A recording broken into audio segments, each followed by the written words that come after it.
Bom, como acompanhamos, a oposição é maioria, deve assumir a presidência e a relatoria na CPI da Covid do Senado. E sobre essa definição, a gente conversa agora com o senador Otto Alencar, do PSD da Bahia, um dos indicados para participar desta comissão. Senador, mais uma vez, bem-vindo aqui à Jovem Pan. Como vai? Tudo bem. Muito obrigado por nos atender. Prazer falar com vocês sobre esse tema, que é um tema importante, que chama a atenção de todo o povo brasileiro. E no Senado Federal, nós estamos na expectativa de ter a primeira reunião para a escolha do presidente, e o presidente eleito pelo voto escolherá o relator para que possam ser iniciados os trabalhos na CPI do Covid-19. Quando o senhor acha que os trabalhos começam? Olha, eu creio que na próxima semana já deveremos ter a reunião, que deve ser presencial, até porque essa questão de ser remota, de ser semipresencial, o presencial é uma atribuição do presidente do Senado Federal, o senador Rodrigo Pacheco. No entanto, ontem ele deu uma declaração de que, eleito o presidente, ele passaria essa prerrogativa para o presidente da CPI de estabelecer como seriam feitos os trabalhos. Na minha opinião, a CPI pode começar perfeitamente com as sessões remotas em alguns temas, como, por exemplo, aprovação de requerimentos de convocação de funcionários de Estado, do governo federal, sobretudo do Ministério da Saúde. Pode-se aprovar requerimento para a busca de contratos assinados pelo Ministério da Saúde, no âmbito ou do Ministério ou até do Tribunal de Contas dos municípios, que vai ser um órgão que pode nos ajudar muito, e ter assessoria, que é uma boa assessoria do Senado Federal, em algumas CPIs que eu já participei, inclusive tivemos a assessoria do Ministério Público Federal e também da Polícia Federal. O que interessa é começar a investigar as coisas que aconteceram e que foram, na minha opinião, coisas graves e que levaram a uma ampliação muito grande da doença, da Covid-19, no Brasil, sobretudo no âmbito do Ministério da Saúde. Quando o presidente Jair Bolsonaro demitiu o ministro Mandetta, depois chamou o Nelson não pôde ficar, porque não tinha condição de trabalhar, se submetendo às orientações do presidente. O presidente, nesse período em que o general Pazuello esteve à frente do Ministério, na verdade, o Pazuello cumpriu exatamente aquilo que foi determinado pelo presidente da República. O Pazuello chegou ao ponto de colocar no site do Ministério da Saúde a indicação de que a hidroxicloroquina seria a droga de escolha para o tratamento da Covid-19, que é, na verdade, não tem nada, absolutamente nada, para tratar a doença com hidroxicloroquina. Então, essas coisas todas, não foi feito o protocolo de assinatura para a compra das vacinas no ano passado. Me lembro que o ministro Pazuello deu uma declaração em julho para agosto de que só compraria a vacina se tivesse demanda, ou seja, se tivesse pessoas com necessidade de tomar a vacina. Então, o cálculo todo errado, trabalhou em cima daquela proposta do início da doença, em que se falou, inclusive o deputado Osmar Terra, que opinava muito sobre saúde, dizia que a doença ia se propagar pelo Brasil e nós íamos ter a imunidade de rebanho, que é uma coisa completamente distante da realidade científica e médica que nós poderíamos esperar. Portanto, foram vários atos inconsequentes, equivocados, errados. E o ministro Pazuello...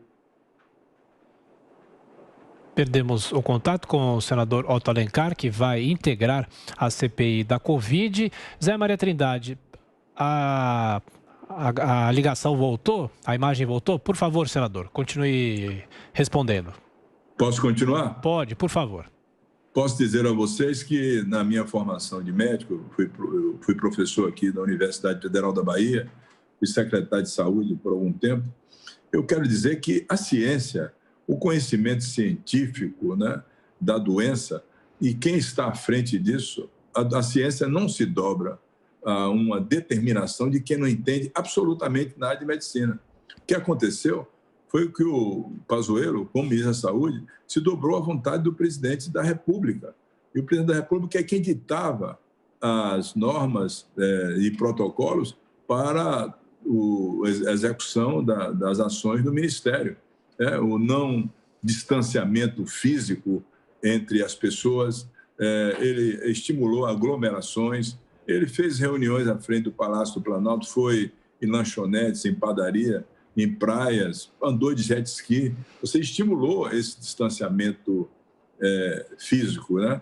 Ele queria que as pessoas não podiam se aglomerar, não usar máscara, não dizia que era uma gripe, que não tinha necessidade nenhuma de se manter aqueles protocolos que o mundo todo e a Organização Mundial de Saúde determinou, né? Máscara, álcool gel, distanciamento físico para evitar o contágio. Essa doença em ambiente fechado, ela é transmitida rapidamente, sem circulação do ar. Nós tivemos no Senado a perda de 3 senadores, o Haroldo de Oliveira, do Rio de Janeiro, Zé Maranhão, da Paraíba, e agora, recentemente, o senador Major Olímpio, que esteve comigo no dia 25 de fevereiro, numa reunião da Comissão de Assuntos Econômicos que eu presido. Ele acabou de relatar um projeto para o Estado de São Paulo e saiu, e chegou em São Paulo e já estava com a doença. Ele se contaminou ali. Então, essa situação é uma situação muito grave. Nós não deveríamos estar nessa condição. Claro. Se pudesse estabelecer no início dela as chamadas barreiras sanitárias, até porque essa doença chegou de avião. Ela veio através da classe média. Bom, problema na comunicação com o senador Otto Alencar. Zé Maria Trindade, enquanto a gente refaz a conexão. Aliás, Zé Maria, você já quer emendar, faz a sua pergunta para o senador, que ele está conosco novamente. Zé Maria. É a linha aí do que o senador pensa já do relatório final da CPI. Mas, senador, quem é que vai disputar a presidência da comissão? Alguém já pediu o seu voto? O senhor é candidato? Quem será o candidato à presidência e relator dessa CPI? Olha, ainda existem alguns nomes que são colocados do MDB, que é o nome do senador Eduardo Braga, do estado do Amazonas, onde aconteceu a maior crise sanitária em todos os estados, né, por falta de oxigênio, e de insumos. Tem também o senador Renan Calheiros, do estado de Alagoas. E para a presidência ainda não tem nenhum nome assim que eu possa pontuar, né? Tem 11 senadores, 7 têm posição independente, e inclusive de oposição também, o caso do Randolph e do Humberto Costa. A minha posição é de oposição responsável. Ainda nós nos reunimos para ver quem seria o presidente para ser eleito pelo voto, e depois de eleito pelo voto, designar o voto do senhor? Aquele que seria o relator. Mas eu creio que até segunda-feira essa situação vai estar resolvida. Ninguém pediu seu voto? Já pediram o voto. Mas você sabe que voto é secreto, né? Senador, agora a pergunta de Rodrigo Constantino. Diga, Constantino.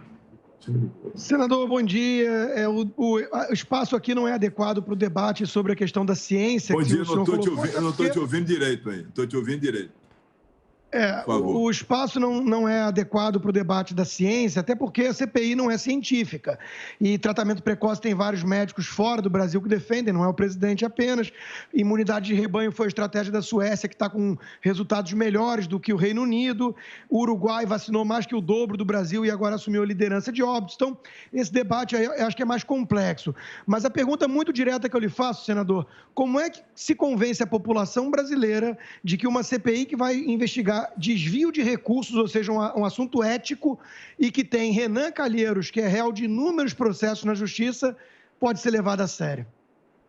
Olha, é o resultado dela que vai dizer a você se ela foi levada a sério ou não. No meu caso, por exemplo, eu tenho toda a condição de participar dela. Já participei de 2, Todas as duas nós levamos à condenação. A CPI do CARF, de Brumadinho, nós investigamos o Brumadinho e levamos até o fim. E vamos levar também. A população, a CPI é aberta, é pública. Você vai acompanhar e vai saber quem andou corretamente ou não. Eu posso responder por mim. Por mim, eu posso lhe garantir que não haverá nenhuma condição de que eu não possa andar dentro daquilo que a legislação está estabelecendo para que eu possa fazer, como tantos outros senadores. O senador Renan Calheiro, ele se coloca hoje como oposição ao governo, tanto quanto o senador Eduardo Braga, tanto é que nós temos maioria, 7-4. Agora, eu discordo do que você falou, que não tem que discutir isso. Imunidade de rebanho no Brasil não aconteceu, não. Nós temos aí 215 milhões de habitantes e temos o quê? De pessoas que foram infectadas. 10% disso. Como é que tem imunidade de rebanho? Não teve imunidade de rebanho. Foi um erro grosseiro achar que ia ter imunidade de rebanho. Que o presidente achou que teria, o Osmar Terra, inclusive o próprio ministro Pazuello. Nós temos que devia ter tomado lá atrás a vacina, assinar o protocolo da vacina, como eu, no mês de maio, junho e julho, oficiei ao presidente da República, ao ministro Pazuello, assinar os contratos de cooperação técnica com os laboratórios que iam produzir a vacina. Quem fez isso? Dória, que fez. Ele assinou com a Sinovac e foi a primeira vacina a chegar no Brasil, agora em dezembro. De 10 vacinas que estão sendo utilizadas, 8,3 são do Butantan. Por que não fez isso através da Fiocruz, Manguinhos? Por que o presidente não assinou? Não assinou porque ele textualmente dizia que ia só comprar vacina se tivesse demanda, gente para vacinar. Eu lhe pergunto, tem gente para vacinar hoje? Sem precisando de vacina? Tem braço esperando por vacina? Tem sim. Por que não assinou lá atrás os convênios de cooperação técnica? Com a Pfizer, a AstraZeneca, a Moderna, qualquer uma delas, Johnson, com o COVAX Facility, qualquer uma dessas. Por que não assinou para estar agora com 40%, 50%, 60% do povo brasileiro vacinado? Uma vacina chega aqui por quê? Na faixa de $10, mais ou menos, $12 uma vacina. Um dia de UTI custa R$2.000, R$3.000. É só fazer a conta e saber o que é que tinha que fazer certo ou errado. Como é que pode o presidente da República nomear em 2 anos 4 ministros da saúde? O ministério mais importante do Brasil é o da saúde. É muito mais importante que o da economia, porque a economia não vai rodar se o povo brasileiro e trabalhador não tiver saúde para trabalhar. Não vai resolver só na internet, no sistema remoto, não. Home office, de jeito nenhum. Portanto, eu acho que isso tem que ser investigado profundamente. Saber por que não fizeram as coisas corretas. Por que não foi diretamente em cima do que a ciência mandou fazer, ou mandava fazer, como todos os países fizeram. Os Estados Unidos está com quanto por cento de vacinação? Quanto é que está nos Estados Unidos por cento de vacinação? 40% do povo americano está vacinado. E aqui nós estamos com 8%, 9% dos vacinados. Como é que ele não calculou errado a questão da imunidade de rebanho? A imunidade do rebanho no Brasil não vai acontecer, amigo, com a extensão territorial que tem, com a distância que existe nesse país tão Senador, tão gigante. Eu adoraria ter esse debate com o senhor, mas acredito que não seja o fórum adequado, mas há muitas controvérsias porque são posições políticas. Mas eu gostaria de lembrar só que a OMS, além de ter errado muito nessa pandemia, não é responsável pela nossa Constituição. Então é importante que o Brasil mantenha uma certa soberania nacional nessa hora. Ninguém fala em nome da ciência de forma monopolista. Sim, a soberania que o Brasil devia ter tido, aí não é o erro só do Bolsonaro, era ter, ao longo dos anos, investido muito em ciência, em pesquisa, em inovação, colocado os recursos, que eram os recursos corretos para fazer, para, ao contrário de estar trazendo o IFA, o insumo farmacológico ativo da China ou da Índia, de qualquer outro país, estava produzindo aqui o insumo farmacológico, né, no Butantan e na Fiocruz. Devia ter feito isso. Não fez, não tem como, fica aí a mercê de quem vai encaminhar e doar a vacina para o Brasil. Senador. Eu sou um crítico dos governos, todos eles, não só o da agora, que pegaram os recursos do Fundo Nacional de Ciência e Tecnologia e utilizaram ao final do ano para fazer superávit primário. Nós não temos uma economia tão forte, poderíamos estar já com o nosso insumo farmacológico ativo produzida aqui e produzindo vacina em condição de imunizar o povo brasileiro.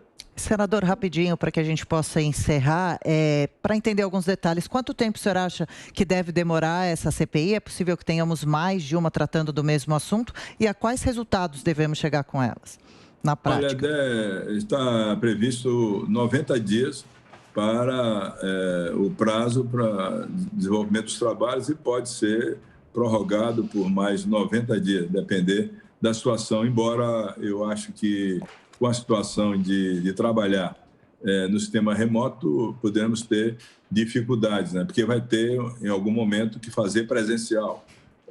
Tem alguns casos que tem que correr em sigilo, né? Em segredo. Uma testemunha não pode saber o que a outra falou e vice-versa.